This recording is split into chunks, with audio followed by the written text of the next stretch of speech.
Hello and welcome to ESL Revolution, everyone. I am your content creator and professor, Dr. B, not a real doctor. I hope that you are having a wonderful weekend. Today is Sunday, October 25th, 2020. The year's almost over. Thank God. It's been a COVID-filled drama. I'm just glad to get it over with, and hopefully the next few months we will see the world turn the corner and it will be just a little bit better for all of us. Okay, so in one of my videos that I made just like an hour ago for my beginner conversation students. Hello, beginner conversation students. You're going to see this too. I had mentioned that that you could use PPT, for example, in your individual presentation. And I thought that it would be important actually to discuss with you what goes into a good or bad presentation, because there are some rules that you should follow to help make sure that your Google Slides or your MS PowerPoint or your Prezi is actually looking good for you and for the audience. So I did a little Google searching, as we are all wont to do, and I found this really neat little article that I'm going to use as the kind of the foundation for this conversation. This is by Lemonade Stand. It's February 26, 2018 by Greg Trimble. So this is not my information. I am giving full kudos to Mr. Trimble, who put this together. But I do think that it's important for you as students to understand this. And not only is this important for the English class, but it's going to be important for any presentation you potentially do at university. Because depending on your major, you might have a couple of presentations every year. Who knows, right? Depending on what your major is. So these are things that in your school life, certainly you might find helpful, but also after you finish university, if you're in a job that does require you to either watch presentations or do presentations directly, this is for you. So let's get into 7 signs you're delivering bad PowerPoint presentations. Oh my God, I've seen lots of them. So here we go. So number 1, let me just go down here. Number 1, you think that your slides are your presentation. Okay, now what this means is, let's say you have a script, okay, and of course you've memorized the script, but you have a script and you copy the script and you put it onto the PPT. That is not a presentation, at least according to him, and I would agree. So your slides, he says right here, your slides should be used primarily as a prompt to cause your audience to think and cause you to remember what your next point is. Now, this is really, really important, okay? This last one right here. Cause you to remember your next point. What that means is, as you are doing your presentation, you might look over very quickly, look at the screen, look back at the audience, so that when you click the little, you click and the slide goes through, you're going to know what is coming next. What is the information that is coming next to you? Now, the reason why this is important is because as a presenter, you should not be behind the computer. Big, important thing. You should not be behind the computer. In fact, during the presentation, I'm going to have a little clicky for you that will allow you to remotely slide change. Okay, so you're going to have that. I'll borrow it from the ESE office and we can use that. So That's really important, okay? So you'll be standing, the slide will be here, you'll be here, the computer will be over on this side here. And, you know, again, you might forget something. You take a quick glance. Oh, yeah, that's right, blah, blah, blah, blah, blah. Click, look over, look back to the audience. So it's a way for you to help you remember what you need to say, but your script is not on the PPT, okay? Your script is not on the PPT and should not be on your PPT at all. So how do we plan for that? How do we plan for the PPT being something that is not script related? Well, you need to be thinking about your audience. So your audience is your classroom, teammate, your class, right? And me. I'm part of your audience. So are the students. What do they want to hear? What do they need to learn? So work on a way of communicating those ideas effectively to everybody in the audience, and it will help you where you don't need to worry about the script. You don't need to worry about what's on the PPT or, oh my God, I forgot what I was going to say. Planning, planning, planning. Very important for you.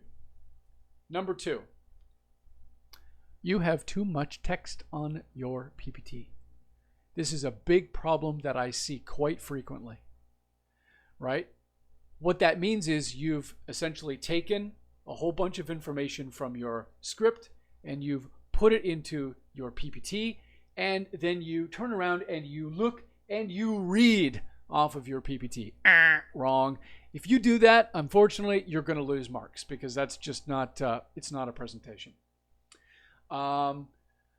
So we are not, as an audience, we don't want to be looking at the screen going, what does that say? I can't read it. It's too small. There's too much text on there. What's going on, right? That's not what we want to do. We want you to tell us what you're thinking. And so the way that we can do that, there's a couple of things. First of all, use images. There's an old saying, I'm sure you've heard this. What is it? A picture says 1,000 words, right? A picture says 1,000 words. So instead of typing 1,000 words, put an image up on your PPT to help us reflect on what you're talking about. It will also help you remember what it is that you need to talk about too. So having an image is really nice. And a couple of bullet points also might be helpful as well. Jump, short sentence. Jump, short sentence. Jump, short sentence. That's great. 문장, 문장, 문장, 문장, 문장, 문장. Wrong. Losing points. Okay? So that's something that you can do as well. Number 3. Your slides are packed with detailed graphs. Okay? A picture is fine. 20 pictures? Probably not so much. Okay? So there's nothing wrong with having visual elements. Okay? There's nothing wrong with having visual elements in your PPT. I encourage you to do that. It's a great way of connecting with the audience, but having like all sorts of different images or graphs or whatever on the same screen can be troublesome at best. Okay, so yeah, don't do that. You don't have any notes. Notes are one of the most powerful and underused features in a PowerPoint. You can use these as speaker notes to guide you through the presentation. But you can also use them to store detailed information that would be of use to other people. Now, this one here, when you're actually writing doing a presentation, down at the bottom there's a little section called Notes, and this is where you can input little things for yourself. However, you're not going to be standing behind the computer for my presentation, but it could be in a future presentation you might need to use that. So for number 4, I wouldn't worry about that too much, but it is there for you. Number 5, your fonts are unreadable. Your fonts are unreadable. Basically means that you've either chosen the wrong font to begin with, or your font is too small for us to read. Okay? So that's something you're going to want to deal with. The best fonts, I think, for PPTs generally are something like Times New Roman or Arial are two good, easy to read fonts that you can use if you do have any text on your PowerPoint. Okay.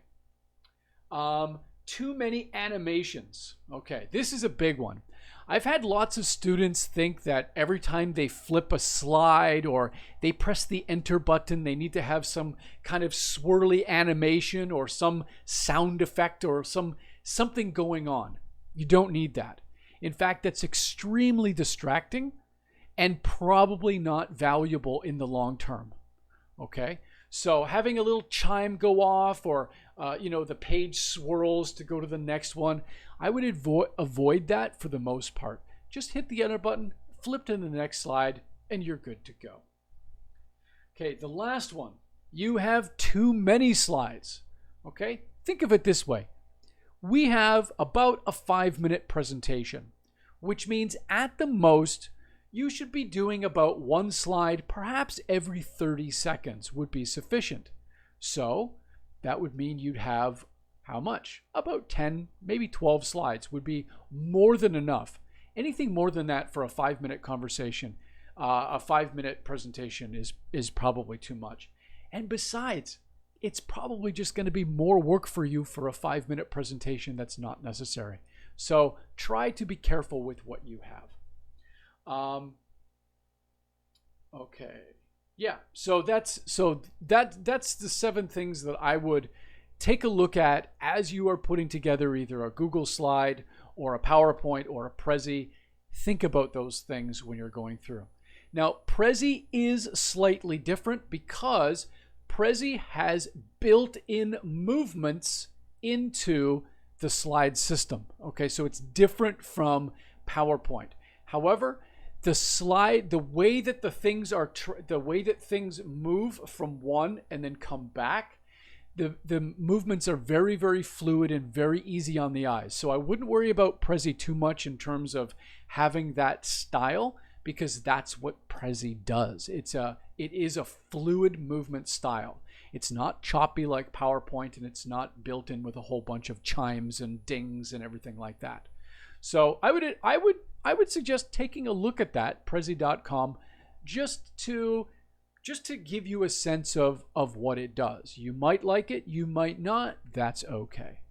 But we are at almost 13 minutes, and that should be enough for me.